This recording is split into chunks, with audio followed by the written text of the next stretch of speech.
شوربے کے اندر اس حرام گوشت سے چیزیں اس کے مادے آتے ہیں، تو جان بوجھ کر کے تو اس کا شوربہ کھانا بھی حرام ہے، لیکن جب اس نے لا علمی میں کھایا تو ایسی صورت میں اس کے اوپر کوئی گناہ نہیں ہے۔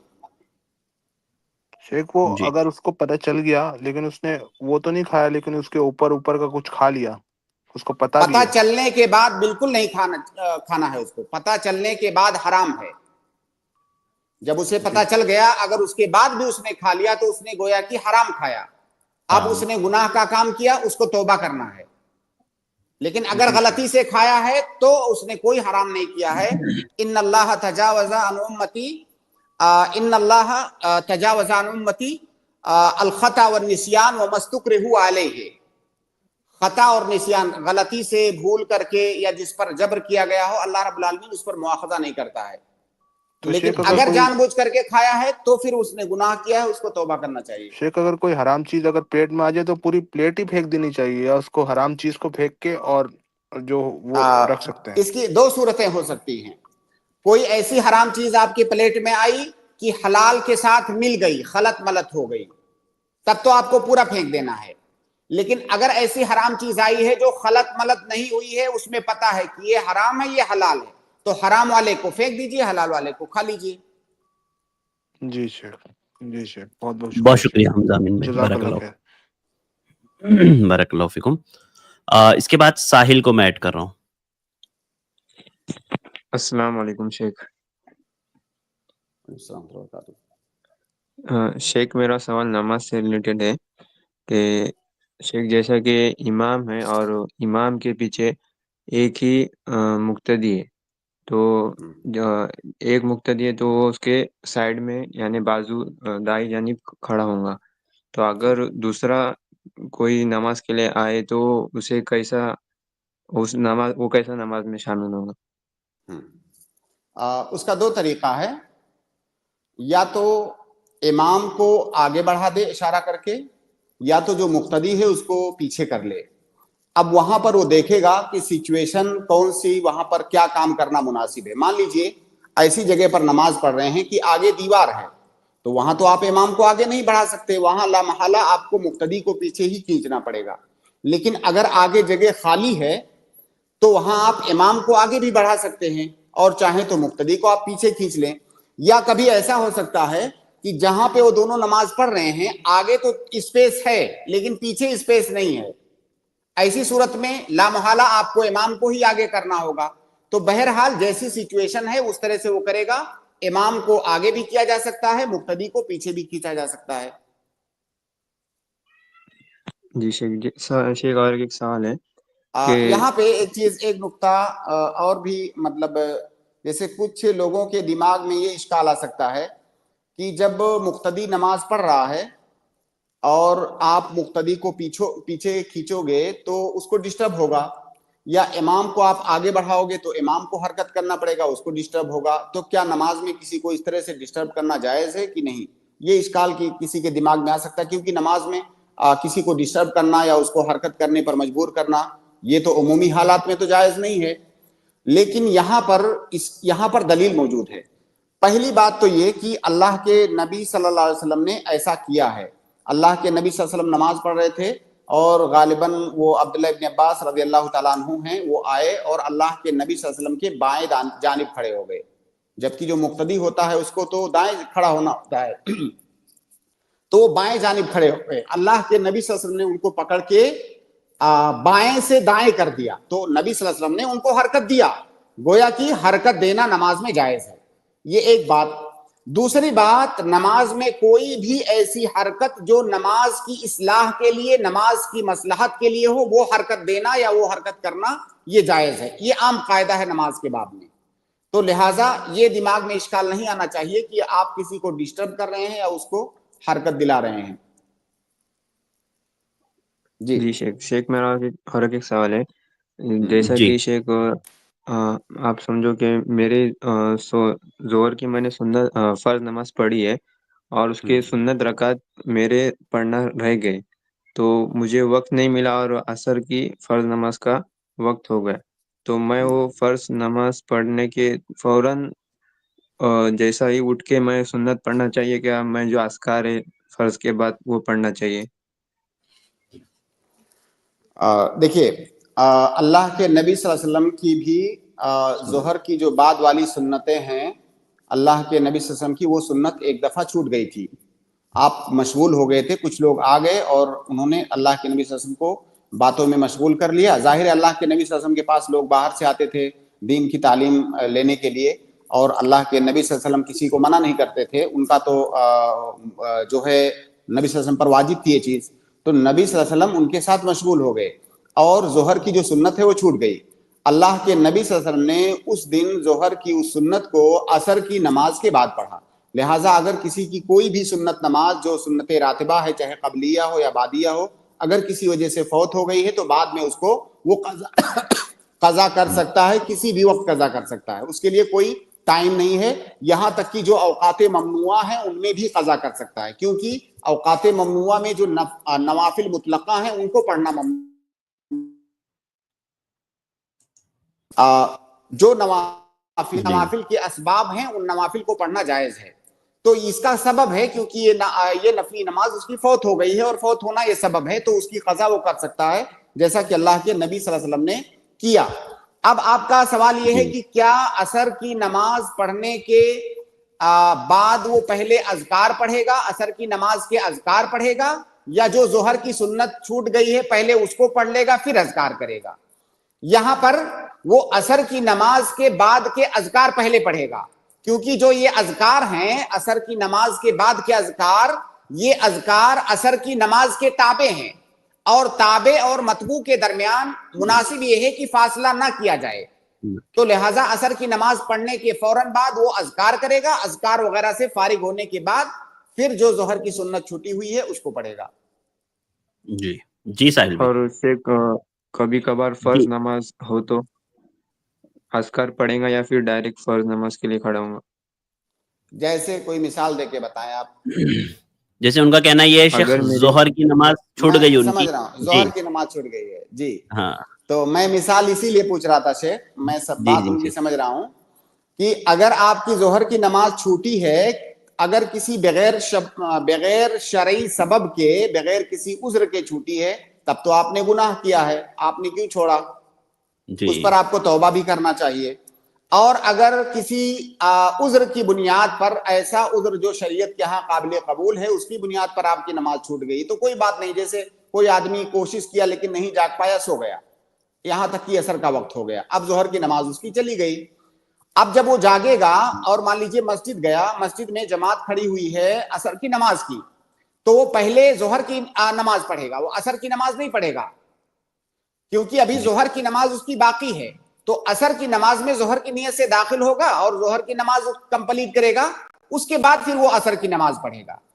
اسی طرح مان لیجیے مسجد نہیں ہے آس پاس میں، مسجد میں وہ نہیں جا رہا ہے، گھر میں ہی پڑھ رہا ہے، کیونکہ مسجد نہیں ہے وہاں پر جماعت نہیں ہوتی ہے، گھر میں ہی پڑھ رہا ہے، اور ظہر کی نماز اس کی چھوٹی ہوئی ہے. پہلے وہ ظہر کی نماز پڑھے گا، اس کے بعد عصر کی نماز پڑھے گا، کیونکہ جس طرح سے نمازیں واجب ہیں اسی طرح سے نمازوں کی ترتیب بھی واجب ہے. یہ جو پانچوں نمازیں ہیں ان کی ترتیب بھی واجب ہے.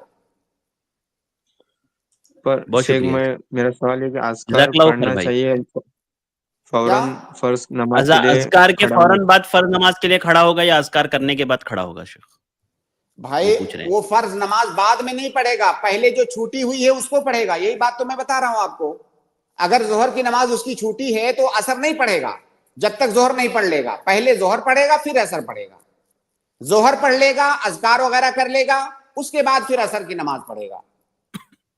ٹھیک ہے شیخ، واضح ہے، بہت شکریہ. جزاک اللہ خیر. زبیر. جی زبیر بھائی السلام علیکم. میوٹ ہیں آپ، جلدی سے ان میوٹ کریں زبیر صاحب. ٹھیک ہے، شاید نہیں کر پا رہے ہیں. ماجد. جی ماجد جلدی سے ان میوٹ کریں اور اپنا سوال پوچھیں. السلام علیکم ورحمۃ اللہ وبرکاتہ. وعلیکم السلام ورحمۃ اللہ وبرکاتہ. جی بھائی فرمائیں. ایک میرا سوال مال سے متعلق تھا، وہ یہ کہ جی اسلام میں مال کہاں تک جمع کرنا درست اور جائز ہے؟ جی شیخ. اگر جائز طریقے سے جائز کیونکہ حلال قرآن میں وعیدیں بھی آئی ہیں مال جمع کرنے والوں کے بارے میں، تو کیا آئی ہے؟ قرآن میں وعید کچھ آئی ہے وعیدیں بھی آئی ہیں کہ مال جمع کر کے رکھتے ہیں، ٹھیک تو ٹھیک ہے اسی سے متعلق ہے کہ کہاں تک جمع کرنا جائز ہے۔ ٹھیک ہے، واضح ہے سوال۔ جی شیخ۔ اسلام نے مال کمانے کو، مال جمع کرنے کو بالکل بھی حرام قرار نہیں دیا ہے، اور یہ کوئی مذموم شے نہیں ہے۔ مال کمانا، مال جمع کرنا کوئی مذموم شے نہیں ہے۔ بعض صحابہ کرام کے بارے میں آتا ہے جب ان کی وفات ہوئی، وفات کے وقت انہوں نے جتنا مال چھوڑا تھا اس کو اس زمانے میں جو کیلکولیٹر آتے ہیں اس پہ آپ شمار نہیں کر پائیں گے۔ ان کا مال، ان کا جو ترکہ تھا اور کبار صحابہ کرام، ایسے مطلب گمنام نہیں، کبار صحابہ کرام، بعض صحابہ کرام نے اپنی موت کے بعد اتنا مال چھوڑا، اتنا ترکہ چھوڑا کہ آپ اس کو شمار نہیں کر پائیں گے۔ موجودہ کرنسی میں آپ شمار کریں گے تو آپ کی آنکھیں کھلی کی کھلی رہ جائیں گی، اتنا مال انہوں نے چھوڑا۔ اللہ کے نبی صلی اللہ علیہ وسلم کی زندگی میں بعض صحابہ کرام اتنے زیادہ امیر تھے۔ عثمان رضی اللہ تعالیٰ عنہ کے بارے میں آپ نے کئی واقعات سنے ہوں گے، پوری فوج تیار کر دیتے تھے اپنے مال سے، اپنے ذاتی مال سے، اتنے امیر تھے۔ تو ہماری شریعت میں مال جمع کرنا، مال کمانا بالکل بھی حرام نہیں ہے، یہ جائز ہے، لیکن اس کے لیے شرط یہ ہے کہ اس مال کو جائز اور مباح اور حلال طریقے سے کمایا جائے، اور اس مال کے اوپر جو حقوق واجب ہوتے ہیں ان حقوق کو ادا کیا جائے۔ جیسے مال کو ہم نے حلال طریقے سے کمایا، مال کا حق کیا ہے؟ مال کا ایک حق یہ ہے کہ اس میں اگر زکوٰۃ واجب ہوتی ہے تو زکوٰۃ نکالی جائے۔ مال کا ایک حق یہ ہے کہ اس مال کو غلط جگہ پر نہ خرچ کیا جائے، صحیح جگہوں پر خرچ کیا جائے۔ آپ کے پاس بہت مال ہے لیکن آپ حرام کاری میں اس کو خرچ کر رہے ہیں تو یہاں پر مذموم ہے وہ مال۔ تو لہٰذا ہماری شریعت میں مال کمانا، مال جمع کرنا، کوئی ایک دلیل کوئی نہیں دکھا سکتا ہے جہاں پر شریعت نے مال کمانے سے روکا ہو۔ وہ تمام دلیلیں یا وہ تمام آیات اور احادیث جہاں پر مال کی کثرت کی مذمت کی گئی ہے، اس سے مقصود یہ ہے کہ یا تو آپ حرام طریقے سے مال کمائیں، یا آپ نے مال کو کمانے کے بعد مال کے اوپر جو حقوق واجب ہیں وہ ادا نہیں کر رہے ہیں، یا مال کو غلط کاموں میں خرچ کر رہے ہیں، یا اس مال کی وجہ سے آپ اللہ رب العالمین سے، اپنے دین سے اور ایمان سے غافل ہو جا رہے ہیں۔ ایسے مال کی مذمت ہے۔ لیکن وہ مال جو آپ کو آپ کے رب سے غافل نہ کرے، وہ مال جو آپ کو آپ کے دین سے دور نہ کرے، بلکہ وہ مال آپ کے لیے اور ذریعہ سبب بن جائے اللہ تعالیٰ سے قریب ہونے کا، وہ مال تو بہت اچھی چیز ہے۔ بھائی آپ کے پاس زیادہ مال ہے، آپ اللہ کے راہ میں زیادہ خرچ کر رہے ہیں، صحیح طریقوں پر اس کا استعمال کر رہے ہیں، تو یہ تو بہت اچھی چیز ہے، اور اس چیز کی تعریف کی گئی ہے ہماری شریعت کے اندر۔ تو مال کی کثرت اس وقت مذموم ہے جب وہ آپ کے لیے فتنے کا سبب ہو، جب آپ کے لیے حرام چیزوں میں داخل ہونے کا سبب ہو، تب وہ مال مذموم ہے۔ جی ماجد بھائی۔ جی سر، شکریہ شیخ۔ اور ایک سوال یہ بھی تھا کہ نماز سے متعلق تھا کہ جی جماعت میں کھڑے ہونے کا صحیح طریقہ کیا ہے، یعنی اقامت کے دوران اقامت سے پہلے کھڑا ہوا جائے، یا اقامت ہو جائے قد قامت الصلاۃ یا حی علی الصلاۃ کی ٹائم کھڑا ہوا جائے، اس کا بہتر طریقہ کون سا ہے؟ دیکھیے، اقامت اس مسئلے میں علماء کے درمیان بہت اختلاف ہے کہ جب اقامت کہی جائے تو جو مقتدی حضرات ہیں وہ کب کھڑے ہوں۔ بعض علماء کہتے ہیں ابتدا ہی میں کھڑے ہو جائیں، بعض علماء کہتے ہیں جب قد قامت الصلاۃ کہا جائے تب کھڑے ہوں، بعض علماء کہتے ہیں کہ جب امام آ جائے تب کھڑے ہوں۔ اس طرح کئی اقوال ہیں۔ صحیح بات یہ ہے کہ اس سلسلے میں کسی بھی حدیث کے اندر وقت کی تحدید نہیں بتائی گئی ہے کہ آپ کو کھڑے کب ہونا ہے۔ کہیں کسی ایک حدیث کے اندر بھی تحدید نہیں کی گئی ہے کہ آپ کو اس وقت کھڑا ہونا ہے، شروع میں کھڑا ہونا ہے، یا جب قد قامت الصلاۃ کہا جائے تب کھڑا ہونا ہے۔ البتہ اس سلسلے میں ایک حدیث وارد ہے اللہ کے نبی صلی اللہ علیہ وسلم کی کہ آپ نے کہا صحابہ کرام کو کہ لا تقوموا حتی ترونی، تم لوگ اس وقت تک نہ کھڑے ہو جب تک مجھے دیکھ نہ لو۔ اس حدیث کا پس منظر کیا ہے؟ پس منظر یہ ہے اس حدیث کا کہ اللہ کے نبی صلی اللہ علیہ وسلم کی عادت تھی کہ جب نماز کا وقت ہوتا مقتدی حضرات تو مسجد میں پہلے سے اکٹھا ہوتے، اللہ کے نبی صلی اللہ علیہ وسلم بعد میں آتے، اپنے گھر سے نکلتے، نمودار ہوتے اور آتے۔ اللہ کے نبی صلی اللہ علیہ وسلم نے مؤذن کو بھی یہ ہدایت کی کہ جب مجھے دیکھو تب اقامت شروع کرو، مقتدیوں کو بھی کہا کہ جب مجھے دیکھو تب کھڑے ہو، یہ نہیں ہو سکتا ہے میں تاخیر سے آؤں، آپ لوگ کھڑے ہو کر کے انتظار کرتے رہو، لہٰذا بیٹھے رہو، جب مجھے دیکھو تب کھڑے ہو۔ مجھے دیکھنے کا مطلب یہ ہوا کہ اب جماعت شروع ہونے والی ہے، اس وقت کھڑے ہو جاؤ۔ تو یہ پس منظر تھا اس واقعے کا، اس حدیث کا، کہ اللہ کے نبی صلی اللہ علیہ وسلم بعد میں نکلتے تھے اور آتے ہی آپ فوراً مصلی پر جاتے تھے اور نماز شروع کر دی جاتی تھی۔ تو اللہ کے نبی صلی اللہ علیہ وسلم نے یہ تعلیم دی کہ جب تک مجھے نہ دیکھ لو تب تک مت کھڑے ہو، مجھے دیکھنے کے بعد کھڑے ہو۔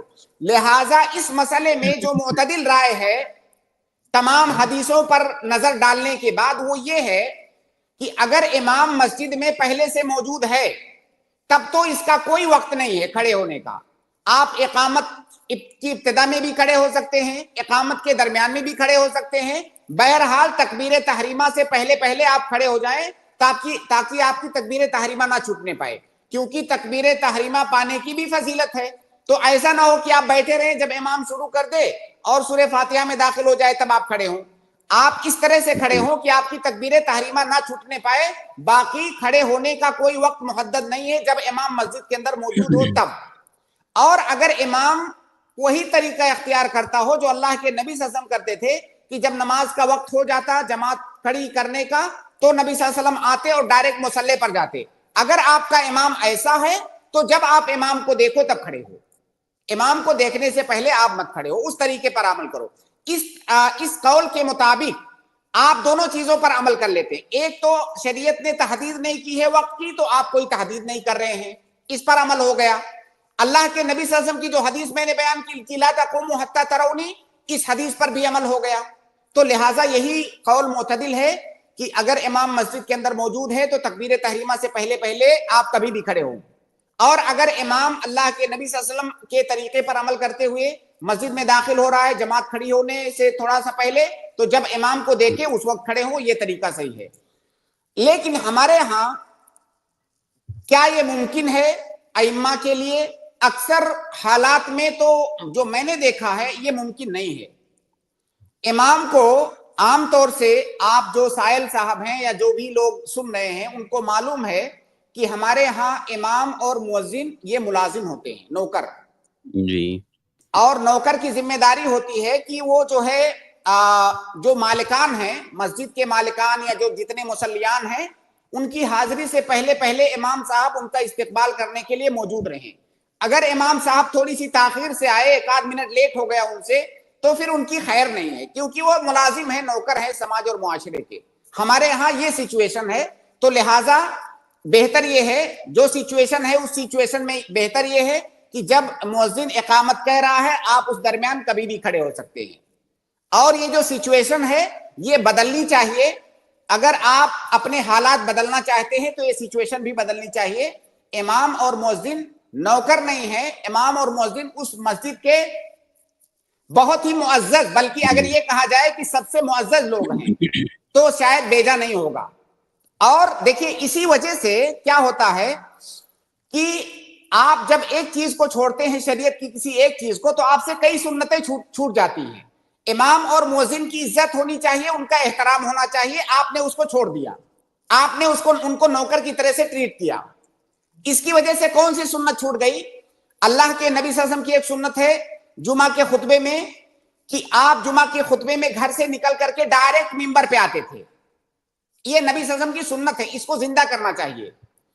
گھر سے نکل کے ڈائریکٹ ممبر پر آتے تھے، اور یہ کب ممکن ہوگا؟ ظاہر امام ایک اندازہ لگا کر کے نکلے گا گھر سے اپنے، ہو سکتا ہے اس سے 2 منٹ کی تاخیر بھی ہو جائے، لیکن کیا آپ امام کی 2 منٹ کی تاخیر برداشت کرنے کے لیے تیار ہیں؟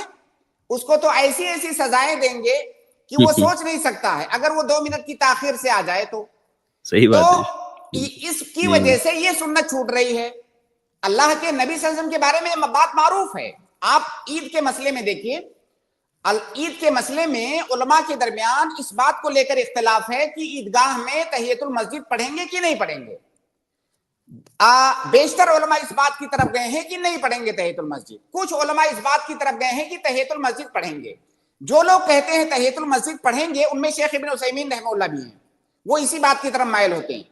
جب ان سے کہا جاتا ہے کہ اللہ کے نبی صلی اللہ علیہ وسلم نے تو نہیں پڑھا تحیۃ المسجد عیدگاہ میں آ کر کے, ان کا جواب کیا ہے کہ اللہ کے نبی صلی اللہ علیہ وسلم تحیۃ المسجد کیوں پڑھتے؟ آپ تو آخری ٹائم پر آتے تھے, جب جماعت کھڑی ہونے والی ہے آپ آئے. تحیۃ المسجد تو اس کے لیے ہے جس کو بیٹھنا ہے, اور اللہ کے نبی صلی اللہ علیہ وسلم آ کر کے بیٹھتے نہیں تھے. اسی لیے امام کے بارے میں کہا جاتا ہے کہ امام منتظر نہیں ہے, منتظر آپ کو ہونا چاہیے. امام منتظر ہے جس کا انتظار کیا جائے, تو امام کا انتظار کیا جائے, نہ یہ کہ امام آ کر کے آپ کا انتظار کرے. تو اس کی وجہ سے یہ سنت چھوٹ رہی ہے. دوسری نماز کا بھی, پانچوں نمازوں کا مسئلہ ہے. امام صاحب کو پہلے آنا ہے, مسجد میں جھاڑو وغیرہ دلوانا ہے اور ساری چیزیں دیکھنی ہے. کہیں پر ایسا نہ ہو متولیان آئے, کوئی بلب جو ہے نہیں جلایا ہوا ہے تو جو ہے امام کے جو ہے امام کے پیچھے پڑ جائیں. اس لیے امام خود کو بھی ایک نوکر سمجھتا ہے. تو وہاں پر یہ سنت چھوٹ رہی ہے کہ امام آخری ٹائم پر آئے اور جا کر کے ڈائریکٹ مصلی پہ کھڑا ہو جائے. یہ بھی اللہ کے نبی صلی اللہ علیہ وسلم کی سنت ہے. تو بہرحال جو سوال آپ نے پوچھا اس کا جواب یہی ہے, جو موجودہ سچویشن ہے آپ کے معاشرے میں کہ مؤذن جب اقامت کہہ رہا ہے آپ کبھی بھی کھڑے ہو سکتے ہیں, تکبیر تحریمہ سے پہلے پہلے کھڑے ہو جائیے.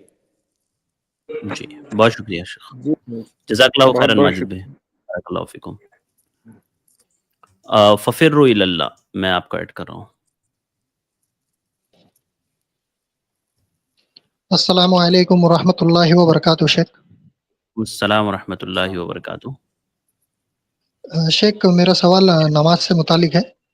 جیسے آج ظہر کی جو جماعت چل رہی تھی اس میں ایسا ہوا کہ امام ہم لوگ مطلب جماعت تھی تشہد میں, دوسری رکعت کے تشہد میں تھی. تو جب امام نے اللہ اکبر کہہ کے ہم تیسری رکعت کے لیے کھڑے ہوئے تو جو میرے بھائی اور جو شخص تھا اس کو لگا کہ دوسرے, شاید اس کو لگا ہو ایسے کہ دوسری رکعت کا سجدہ نہیں ہوا ہے, دوسرا سجدہ, تو وہ سجدے میں چلا گیا, حالانکہ جماعت تیسری رکعت کے لیے کھڑی ہو چکی تھی. پھر جب ہم تیسری رکعت کے رکوع میں پہنچے تو وہ شخص سجدے سے اٹھا تو اس کو پتا چلا کہ بھائی میں نے تو غلطی کی, میں سجدے میں چلا گیا تھا. تو اس نے اور ایک سجدہ کیا اور پھر وہ جماعت میں پھر مطلب کھڑا ہو گیا پھر, اور پھر جماعت کے ساتھ ہی اس نے پڑھنا شروع کیا. اب 4 رکعت ہونے پہ اس نے سلام ساتھ میں پھیر لیا, اور اس نے کوئی مطلب اس مسئلے میں کیا کرنا چاہیے تھا اس کو؟ اس نے تو سجدے سہو وغیرہ بھی نہیں کیا. دیکھیے جی اس آدمی کو کیا کرنا چاہیے تھا, اس نے ظاہر ہے غلطی سے کیا, جان بوجھ کر کے ایسا نہیں کیا, اس لیے انشاءاللہ اس پر گناہ تو کچھ بھی نہیں ہے.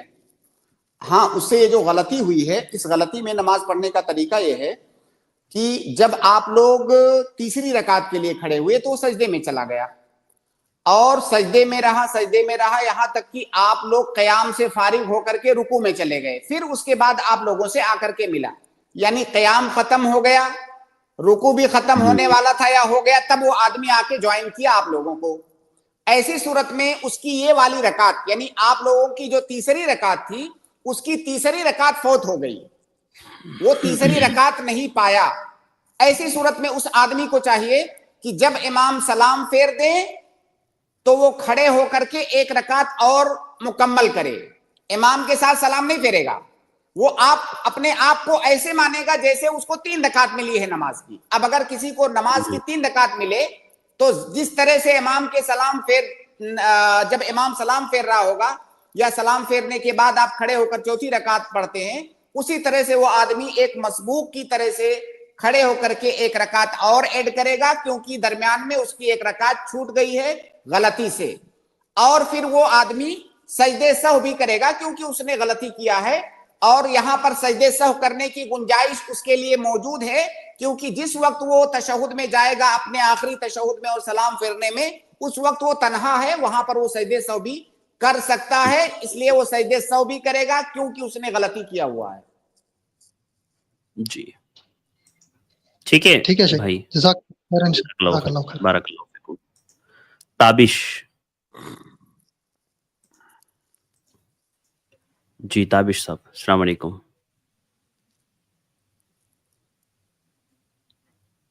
جی تابش آپ کو آواز آ رہی ہے؟ جی آ رہی ہے. آپ کو آ رہی ہے؟ جی جی فرمائیں. ہاں ابھی آ رہی ہے. جی ہمارا اصل میں ایسے ٹی شرٹ پرنٹنگ کا وہ ہے بزنس، تو ہم لوگ ڈیزائنس بھی بناتے اور پرنٹ بھی کرتے. جو ڈیزائنس ہوتے ہیں اس میں مطلب ہر طریقے کی چیز ہوتی ہے، جیسے انسان بھی ہو سکتے، مطلب کارٹون والے رہتے، اصلی انسان نہیں رہتے، جانور بھی ہو سکتے، کچھ بھی ہو سکتا ہے. تو کیا یہ اس طریقے سے یہ حلال ہے، اس طریقے سے بنانا ڈیزائنس اور بیچنا؟ نہیں، بالکل نہیں. کارٹون اور تصویریں جاندار کی آپ بالکل مت بنائیں، یہ بنانا جائز نہیں ہے. یہاں تک کہ ٹی شرٹ پر بہت ساری ایسی چیزیں بھی لکھی ہوتی ہیں، کچھ ٹی شرٹ پر تو تصویریں بنی ہوتی ہیں، اس کے حرام ہونے میں کوئی شبہ نہیں ہے. اگر ٹی شرٹ پر تصویر نہیں بنی ہے جاندار کی، بلکہ کچھ لکھا ہوا ہے، تو کچھ عبارتیں بھی ایسی لکھی ہوتی ہیں جن کا معنی بہت خراب ہوتا ہے. کسی کمپنی کا پرچار کر رہے ہیں، یہاں تک کہ کچھ ایسی کمپنیوں کے پرچار بھی ہوتے ہیں جو حرام چیزوں کے کاروبار میں ملوث ہوتی ہیں، ایسی کمپنیوں کے نام لکھے ہوتے ہیں. تو بہرحال اگر کوئی چیز لکھی ہوئی بھی ہے اور ایسی چیز ہے لکھی ہے جس میں کوئی شرعی محظور ہے، تو لکھی ہوئی بھی نہیں ہونی چاہیے. اور تصویر تو بالکل بھی آپ مت بنائیں. جی ٹھیک ہے. ایک اور سوال تھا شیخ، ابھی جیسا آپ نے بولے تھے کہ نماز ترتیب سے پڑھنا واجب ہے، تو اس میں آپ نے بولے تھے کہ اگر کسی کی ظہر چھوٹ گئی اور عصر کی جماعت میں وہ اس کو شامل کر کے پڑھ سکتا ہے. کچھ لوگ اس پہ اعتراض کرتے کہ بھائی یہ اس حدیث سے یہ مفہوم کیسے نکل گیا کہ آپ نماز کے اندر جوائن ہو، مطلب عصر کے اندر یہ ظہر کی نیت کر ظہر کی سکتے ہو، نیت یہ سے تو شروع. بہت ہی زیادہ خاص عمل ہو گیا. تو یہ کیا اس کی کوئی حدیث ہے اس خاص عمل کی؟ ہاں بالکل حدیث ہے، اور ابھی تک میں نے حدیث بتایا نہیں ہے. تو ایسی کوئی آپ نے کہا کہ حدیث سے کیسے نکل گیا، تو میں نے حدیث تو بتایا نہیں، تو کیسے نکلے گا؟ حدیث اب بتانے جا رہا ہوں. بہت مشہور واقعہ ہے. دیکھیے، آپ اس سے پہلے اس حدیث میں داخل ہونے سے پہلے آپ یہ بات یاد رکھیں کہ ہماری شریعت کے نصوص میں قرآن کے اندر اور سنت کے اندر فنڈامنٹل بتائے جاتے ہیں، اصول بتائے جاتے ہیں. جو جزئیات ہیں، فرعیات ہیں، وہ تو ہزاروں لاکھوں ہو سکتی ہیں. ان ہزاروں لاکھوں کو ان نصوص کے اندر نہیں بتایا جاتا، اصول بتائے جاتے ہیں شریعت کے اندر. ہمیں یہاں پر کس اصول کی ضرورت ہے؟ ایک امام جو عصر کی نماز پڑھا رہا ہے، آپ کی ظہر کی نماز چھوٹی ہوئی ہے، آپ آئے اور میں آپ سے کہہ رہا ہوں کہ آپ اس عصر کی جماعت میں ظہر کی نیت سے شامل ہوئیے. سوال یہاں پر پیدا ہوتا ہے کہ مجھے کیا دلیل دینے کی ضرورت ہے؟ مجھے اس بات کی دلیل دینے کی ضرورت ہے کہ جب امام کی نیت عصر کی ہے تو اس کے ساتھ ظہر کی نیت سے کیسے شامل ہو سکتے ہیں؟ ایک آدمی جی دوسری نماز پڑھ رہا ہے دوسری نیت سے، آپ دوسری نماز کے لیے داخل ہو رہے ہیں دوسری نیت سے. تو کیا ایسا کوئی اصول شریعت میں موجود ہے کہ امام کوئی نماز پڑھ رہا ہے اور آپ کوئی نماز پڑھ رہے ہیں اس کے پیچھے؟ کیا ایسی کوئی نظیر شریعت میں موجود ہے؟ میں کہوں گا کہ ہاں، ایک نہیں، اس کی کئی نظیریں موجود ہیں. پہلی بات، معاذ ابن جبل رضی اللہ تعالیٰ عنہ کا مشہور واقعہ ہے کہ اللہ کے نبی صلی اللہ علیہ وسلم کے ساتھ وہ مسجد نبوی میں عشاء کی نماز پڑھتے تھے باجماعت نبی صلی اللہ علیہ وسلم کے پیچھے. اس کے بعد وہ اپنے قبیلے میں جاتے تھے، شہر سے باہر، مدینہ سے باہر ان کا قبیلہ آباد تھا کہیں پر، وہاں پر وہ جاتے تھے اور وہاں کے وہ امام تھے. وہاں پر جا کر کے اسی عشاء کی نماز کی وہ امامت کراتے تھے. اب ایک بار وہ نماز پڑھ چکے ہیں، ایک فرض نماز کو دو بار نہیں پڑھا جائے گا، یہ حرام ہے. ایک ہی فرض نماز کو جان بوجھ کر کے دو بار پڑھنا یہ حرام ہے. ظاہر معاذ ابن جبل رضی اللہ تعالیٰ عنہ دوبارہ جو اپنے قوم کی امامت کرا رہے ہیں اسی عشاء کی نماز کی، اب وہ عشاء کی نیت سے نہیں پڑھا سکتے، ان کی یہ نماز نفلی ہوگی. اللہ کے نبی صلی اللہ علیہ وسلم کے ساتھ جو پڑھے تھے ان کی اصل عشاء کی نماز ہو گئی. اب وہ جو امامت کرا رہے ہیں ان کی نفلی نماز ہے یہ. ان کے پیچھے جو لوگ نماز پڑھ رہے ہیں ان کی کون سی نماز ہے؟ ان کی عشاء کی نماز ہے. ان کی نیت میں اور ان کی نیت میں فرق ہے دونوں کے. تو گویا کہ امام اور مقتدی کی نمازیں الگ الگ ہیں، دونوں کی نیتیں الگ الگ ہیں، اور اس کی نظیر موجود ہے، اور یہ کام نبی صلی اللہ علیہ وسلم کے سامنے ہو رہا ہے. اسی طرح سے اور مثال دیتا ہوں آپ کو. ایک صحابی آئے مسجد میں، جماعت ختم ہو چکی تھی اور وہ جا رہے تھے تنہا نماز پڑھنے. ظاہر ہے جماعت جب ختم ہو گئی اب وہ تنہا نماز پڑھیں گے، ان کو جماعت کی فضیلت، جماعت کا ثواب نہیں ملے گا۔ نبی صلی اللہ علیہ وسلم نے وہاں پر موجود صحابہ کرام کو مخاطب کر کے کہا کہ من یتصدق علیہ، ان پر صدقہ کون کرے گا؟ جو لوگ نماز پڑھ چکے تھے ان سے اللہ کے نبی صلی اللہ علیہ وسلم نے خطاب کیا کہ ان پر صدقہ کون کرے گا۔ صدقہ کرنے کا مطلب ان کے ساتھ کھڑے ہو کر کے جماعت بنا کر کے کون نماز پڑھ لے گا تاکہ ان کو جماعت کا اجر مل جائے۔ اب جب ان کو اجر زیادہ ملے گا تو یہ آپ کی طرف سے صدقہ ہوا، احسان ہوا۔ ایک صحابی تیار ہوئے اور انہوں نے کہا کہ میں، اور انہوں نے جا کر ان کے ساتھ جماعت بنا کر کے نماز پڑھی۔ اب یہاں پر ایک امام ہے، ایک مقتدی۔ امام فرض نماز پڑھ رہا ہے، مقتدی اس کے پیچھے نماز پڑھ رہا ہے۔ اس کی کون سی نماز ہے؟ ظاہر ہے وہ فرض نماز تو پہلے پڑھ چکا ہے، اب اس کی فرض نماز تو ہوگی نہیں، اس کی سنت نماز ہے، نفلی نماز۔ اب ایک کی نیت ہے فرض کی، ایک کی نیت ہے نفلی کی۔ تو جب نفلی اور فرض، نفل اور فرض کی نیت میں فرق ہو سکتا ہے امام اور مقتدی میں، تو جو مسئلہ آپ پوچھ رہے ہیں وہاں پر تو دونوں ہی فرض نمازیں ہیں، تو وہاں پر اختلاف نیت کیوں جائز نہیں ہوگا؟ تو لہٰذا اگر کوئی پوچھتا ہے کہ ایسا کیسے ہو سکتا ہے تو اس کو بتائیے کہ شریعت کے اصول یہی کہہ رہے ہیں جیسا کہ ان احادیث کے اندر بیان کیا گیا ہے۔ جی تابش بھائی، زیادہ تر دوسری والی حدیث جو آپ نے بتائے وہ جماعت بنانے والی وہی پیش کرتا تھا، لیکن کبھی کبھی لوگ بولتے تھے کہ بھائی فرض کے پیچھے فرض کی نیت، تو وہ تو مجھے لگتا تھا کہ بھائی ہاں یہ بھی ہو سکتا ہے کہ آپ بھائی نفل اور پوچھئے فرض کہ دو الگ بھائی ہے۔ دیکھیں فرض اور نفل میں زمین آسمان کا فرق ہے، جب وہ دونوں ایک ساتھ ہو سکتے ہیں تو فرض اور فرض ایک ساتھ کیسے؟ یہ تو بدرجہ اولا ہو سکتے ہیں۔ جی وہ جی ٹھیک ہے تابش بھائی، ٹھیک ہے، جزاک اللہ۔ بارک اللہ فیکم۔ اس کے بعد ابو ہند، میں آپ کو ایڈ کر رہا ہوں، آپ اپنا سوال کریں۔ السلام علیکم ورحمۃ اللہ وبرکاتہ۔ وعلیکم السلام ورحمۃ اللہ وبرکاتہ۔ تو ناظر خیریت سے ہیں؟ الحمدللہ۔ جیسے میرا سوال یہ ہے کہ جیسے ہم نماز پڑھ رہے ہو اور ہم اتحیات تشہد میں بیٹھے ہو اور امام صاحب کھڑے ہو جائے، ہمارا تشہد باقی ہو، تو پھر کیا ہمیں تشہد پوری کرنی چاہیے یا پھر امام صاحب کے پیچھے کھڑا ہونا چاہیے؟ ایسے ہی اگر ہم کھڑے ہو گئے اور سورہ فاتحہ پڑھے اور امام صاحب رکوع میں چلے جائے تو کیا ہمیں سورہ فاتحہ اپنی مکمل کرنی چاہیے یا امام کے ساتھ رکوع میں چلا جانا چاہیے؟ اور اگر ہم نے مکمل تشہد اور سورہ فاتحہ پڑھ لی اور امام نے جیسے رکوع کر لیا تھا تو اور ہم جب پہنچے تب امام کا رکوع ختم ہو چکا تھا، وہ مطلب کہ سمیع اللہ لمن حمید پڑھ رہے تھے، تو اب ہماری نماز سے کیا حکم ہوگا؟ آپ سمجھ پائے شیخ سوال؟ میں جو دم سمجھا ہوں، تیزی سے، ہاں جی جی میں جو سمجھا ہوں، جی جی شیخ، سوال کا خلاصہ یہ ہے کہ وہ امام کے ساتھ نماز پڑھ رہے ہیں اور کسی رکن میں ہیں، چاہے وہ تشہد کے اندر کے بارے میں پہلے انہوں نے پوچھا کہ ہم تشہد کے اذکار پڑھ رہے ہیں اور ابھی ہمارا ختم نہیں ہوا تھا، تب تک امام صاحب کھڑے ہو گئے تیسری رکعت کے لیے، تو ہمیں کیا کرنا چاہیے؟ کیا بیٹھ کے تشہد کمپلیٹ کرنا چاہیے یا امام کے ساتھ کھڑے ہو جانا چاہیے؟ اسی طرح سے ہم قیام میں ہیں، ابھی ہم سورہ فاتحہ پڑھ ہی رہے تھے، جب تک امام صاحب رکوع میں چلے گئے تو ہمیں کیا کرنا چاہیے؟ فاتحہ کمپلیٹ کرنا چاہیے یا امام کے ساتھ رکوع میں چلے جانا چاہیے؟ یا اسی طرح اور بھی صورتیں اس کی بن سکتی ہیں۔ تو اس کا جواب یہ ہے بھائی کہ اگر آپ کا اتنا باقی ہے کہ جلدی سے کمپلیٹ کر کے آپ امام کے پیچھے جا سکتے ہیں اور اس سے پہلے کہ امام اس رکن سے دوسرے رکن میں منتقل ہو جائے آپ امام کو پا جائیں گے آرام کے ساتھ، تب تو آپ کمپلیٹ کر لیں۔ لیکن اگر آپ کا زیادہ باقی ہے تو آپ امام کے ساتھ چلے جائیں، آپ چھوڑ دیں، جہاں تک آپ نے پڑھا ہے وہیں پر آپ چھوڑ دیں۔ جیسے سورہ فاتحہ ہے، آپ مسجد میں داخل ہوئے، جماعت پہلے سے کھڑی ہوئی ہے اور آپ جیسے ہی جماعت میں داخل ہوئے آپ نے الحمدللہ رب العالمین الرحمن الرحیم جیسے آپ نے اتنا پڑھا، امام رکوع میں چلے گئے، ابھی تو سورہ فاتحہ کا بیشتر حصہ آپ کا باقی ہے، جب تک آپ اتنا پڑھو گے تب تک ہو سکتا ہے امام رکوع سے بھی اٹھ جائے۔ اب یہاں پر آپ کو چھوڑ دینا ہے، آپ کو امام کے ساتھ رکوع میں چلے جانا ہے۔ اب سوال یہ پیدا ہوگا کہ جب آپ نے وہ کمپلیٹ نہیں پڑھا سورہ فاتحہ یا تشہد آپ نے کمپلیٹ ذکر نہیں پڑھا، امام کی مطابقت کرنے کی وجہ سے آپ کھڑے ہو گئے، تو کیا آپ کی وہ رکعت مانی جائے گی کہ نہیں؟ آپ کی وہ رکعت مانی جائے گی، کیونکہ آپ نے عذر کی بنیاد پر اس کو چھوڑا ہے۔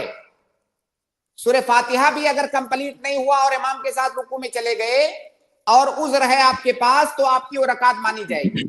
تشہد میں بھی آپ کمپلیٹ نہیں کر سکے, امام کی متابعت کرنے کے لیے آپ کھڑے ہو گئے, آپ کی وہ رکعت مانی جائے گی. لیکن سوال یہاں پیدا یہ ہوتا ہے کہ بیشتر دفعہ بیشتر جگہوں پر یہ سوال ایک طرح سے فرضی سوال کہلائے گا. بھائی اگر آپ سورہ فاتحہ میں تو کہہ سکتے ہیں, سورہ فاتحہ میں ہو سکتا ہے تھوڑا سا آپ تاخیر سے پہنچے, امام ختم کر رہا تھا قرات اور آپ سورہ فاتحہ ایک دو آیتیں صرف پڑھ سکے. لیکن تشہد میں تو آپ امام کے ساتھ پہلے سے ہیں, تو تشہد میں آپ اتنا تاخیر کیوں ہو جائیں؟ آپ کو معلوم ہے کہ آپ کسی کے پیچھے پڑھ رہے ہیں تو تھوڑا سا جلدی پڑھیں نا. یا تو وہ امام بہت فاسٹ ہے یا تو آپ بہت سلو ہیں. اگر امام بہت زیادہ فاسٹ ہے تو اس کو کہیے تھوڑا اطمینان سے پڑھے, اور اگر آپ سلو ہیں تو آپ اپنی اسپیڈ تھوڑی سی بڑھا لیں. صحیح بات ہے. اچھا جی بھائی بات دونوں سمجھ میں آئی آپ کے؟ ہاں الحمدللہ. اگر جیسے کہ میں نے سورہ فاتحہ مکمل پڑھ لی اور پھر میں رکوع میں گیا اور امام صاحب رکوع سے اٹھ چکے تھے, تو اب کیا مجھے وہ رکعت ملے گی یا نہیں ملے گی؟ اسی طرح اگر تشہد میں نے پوری پڑھ لی اور امام صاحب رکوع میں چلے گئے تھے اور سمجھ گیا تو مجھے سمجھ میں آ گیا, جی واضح ہو گیا. اگر آپ نے سورہ فاتحہ آپ کمپلیٹ کرنے میں لگے ہوئے ہیں اور امام رکوع میں چلا گیا اور رکوع سے یہاں آپ سورہ فاتحہ پڑھ رہے ہیں یہاں تک کہ امام کا رکوع بھی ختم ہو گیا, امام رکوع سے کھڑا بھی ہو گیا, تو گویا کہ یہ رکن امام کے ساتھ آپ کو نہیں ملا. رکوع ایک رکن ہے نا, امام کے ساتھ میں آپ کو رکن نہیں ملا, آپ کی وہ رکعت نہیں مانی جائے گی اگر امام کھڑا ہو گیا ہے تو. لہٰذا اگر یہ غلطی پہلے ہوتی رہی ہو آپ سے تو اب آئندہ یہ غلطی نہ کریں. امام کی متابعت ضروری ہے نماز میں, امام کے پیچھے ہی آپ جو ہے فوراً اس رکن میں منتقل ہو جائیں. ایک اور سوال پوچھ سکتا ہوں؟ جی آپ کے 2 سوالات ہو گئے بھائی تقریباً. جزاک اللہ خیر. اگلی اسٹریم میں آ جائیے انشاءاللہ. ٹھیک ہے, جزاک اللہ. بارک اللہ فیکم. ابن داؤد بھائی نے کمنٹ کیا ہے, شیخ جتنی تیزی سے آپ سوال کیا ہے اتنی تیزی سے پڑھ لو تشہد تو مل جائے گی. ڈاکٹر احمد میں آپ کو ایڈ کر رہا ہوں, آپ اپنا سوال کریں. السلام علیکم شیخین. وعلیکم السلام. شیخ میرا سوال یہ ہے کہ اسکولوں میں مڈ ڈے میل کے نام سے جو اسکیم ہوتی ہے اس میں بچوں کو دن میں کھانا کھلایا جاتا ہے گورنمنٹ کی طرف سے. تو اب حکومت کی طرف سے مان لیجئے 50 روپیہ پر اسٹوڈنٹ پر ڈے پیسہ لگانے کی اسکیم ہے, اور اگر کوئی ٹیچر جو ہے جو ذمہ دار ہے وہ باقاعدہ طور سے اسکیم کے تحت بچوں کو کھانا کھلا رہا ہے گورنمنٹ کی تمام گائیڈ لائنس کے تحت, لیکن پھر بھی چونکہ جب مڈ ڈے میل کا فنڈ ریلیز ہوتا ہے نا تو وہ ٹوٹل مان لیجئے 200 بچوں کے حساب سے ریلیز ہوتا ہے, لیکن ظاہر ہے 200 بچے ہر روز تو حاضر نہیں رہتے. اب جو پیسہ ٹیچر کے پاس بچ جاتا ہے تو کیا وہ اس پیسے کو ذاتی طور پر استعمال کر سکتا ہے؟ کیونکہ ایک ٹیچر ایکچولی ایسا دعویٰ کر رہا ہے, تو اس لیے میں سوال پوچھ رہا ہوں. قطعاً نہیں کر سکتا ہے, ہرگز نہیں کر سکتا ہے. دنیا کا کوئی بھی عالم دین یہ فتویٰ آپ کو نہیں دے سکتا ہے. اگر کسی کے پاس شریعت کے اصولوں کا علم ہے کہ وہ ٹیچر یا اس اسکول کا ذمہ دار اس پیسے کو اپنے استعمال میں لائے, کوئی یہ فتویٰ نہیں دے گا, یہ قطعاً حرام ہے. دیکھیے اس کی آپ کو میں ایک مثال دوں. جیسے میں آپ کو پیسہ دوں کہ یہ پیسہ لیجئے اور اس سے غریبوں کو کھانا کھلا دیجئے, میں نے گویا کہ آپ کو ذمہ دار بنایا, اپنا وکیل بنایا کہ یہ پیسہ لیجئے غریبوں کو کھانا کھلا دیجئے. اب وہ پیسہ آپ لے گئے, آپ نے غریبوں کو کھانا کھلایا, اس میں سے کچھ پیسہ بچ گیا. اب وہ پیسہ میری اجازت کے بغیر آپ کہیں کسی دوسری جگہ پر استعمال نہیں کر سکتے, جائے کہ آپ اپنے اوپر استعمال کر لیں. اپنے اوپر استعمال کرنا تو بہت دور کی بات ہے, یہ تو قطعاً بھی نہیں جائز ہے. آپ اس پیسے کو کسی دوسرے فنڈ میں بھی نہیں استعمال کر سکتے میری اجازت کے بغیر. اور یہ بہت بڑا بہت اہم مسئلہ ہے. یہ صرف ابھی اسکول والے مسئلے پر ہم آتے ہیں, اس کو پیچھے چھوڑ کے. یہ کئی دفعہ ہوتا ہے مدارس میں, جامعات میں, کئی سارے جو رفاہی ادارے ہوتے ہیں, خیری ادارے, جہاں رفاہی جو تنظیمیں ہوتی ہیں وہ چندہ کرتی ہیں کہ کوئی خاص کام بتا کر کے انہوں نے چندہ کیا کہ فلاں کام کے لیے ہم چندہ کر رہے ہیں, چندہ دیجئے. اب لوگوں نے اس فلاں کام کے لیے چندہ دیا. اب اس تنظیم کے اندر صرف وہ فلاں کام نہیں ہوتا ہے, 10 کام ہوتے ہیں, لیکن چندہ آپ نے فلاں کام کے لیے مانگا ہے. اب جب وہ چندہ لے کر کے آپ آئے, آپ نے وہ فلاں کام کیا اور پیسہ کچھ بچ گیا، ایسی صورت میں اس پیسے کو آپ کسی اور کام میں استعمال نہیں کر سکتے جب تک کہ چندہ کرنے والے کی آپ اجازت، چندہ دینے والے کی اجازت آپ نہ لے لیں۔ قاعدہ ہے شریعت میں کہ لا يجوز التصرف في التبرع الا بدون اذن المتصرف، جو بدون اذن المتبرع، متبرع جو ہے دینے والا، اس کی اجازت کے بغیر اس کے تبرع میں آپ تصرف نہیں کر سکتے۔ جو جہہ اس نے متعین کیا ہے اسی جہہ میں کرنا ہے، اگر وہاں سے اضافی رقم ہو گئی تو آپ کسی دوسرے فنڈ میں اس کو استعمال نہیں کر سکتے، اور اپنے اوپر کرنا تو یہ بہت بڑی بات ہو گئی۔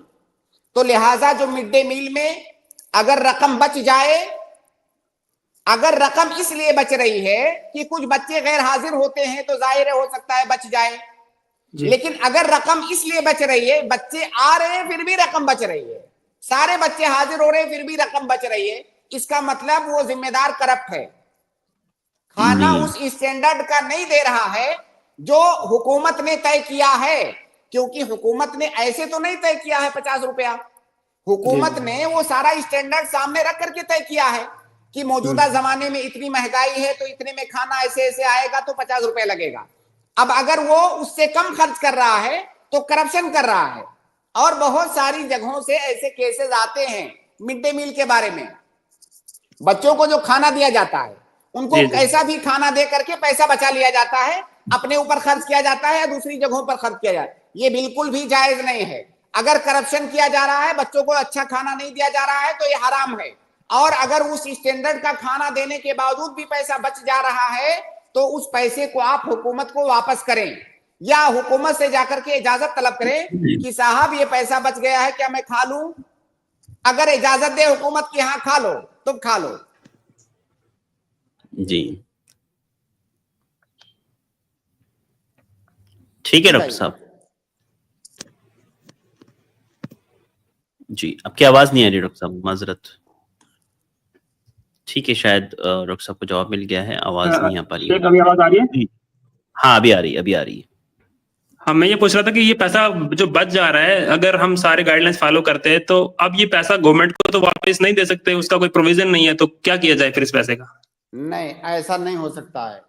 آپ جو متعلقہ محکمہ ہے، متعلقہ ادارہ، اس کو آپ اطلاع کیجئے نا، کیسے نہیں اس کا پروویژن ہے کوئی؟ آپ شیخ اطلاع وہ کیجئے کرپٹ لوگ ہیں، وہ تو کہیں گے ہمیں دے دو ہم کھا لیں گے، ان کو کیا فرق پڑے گا؟ بھائی ایک آدمی اپنے کرپشن کو آپ دوسرے آدمی کے کرپشن سے جسٹیفائی تھوڑی کر سکتے، مطلب دو غلط کام ہونے والا ہے، اب یہاں پر آپشن ہے کہ یا تو آپ غلط کام کریں یا تو وہ غلط کام کرے، تو کیا آپ پسند کرو گے کہ آپ ہی کرو؟ نہیں بھائی تم مت کرو، میں ہی کر لیتا ہوں، تم جو کرپشن کرنے والے ہو میں ہی کر لیتا ہوں، کیونکہ تم کرپشن کرو گے تو اس سے اچھا میں ہی کر لوں، یہی بات ہوئی ہے۔ تو آپ نہ کریں کرپشن، آپ کی جو ذمہ داری ہے آپ اپنی ذمہ داری ادا کریں، اس کے بعد بھی اگر کوئی کرپشن کر رہا ہے تو وہ ذمہ دار ہے اس کا۔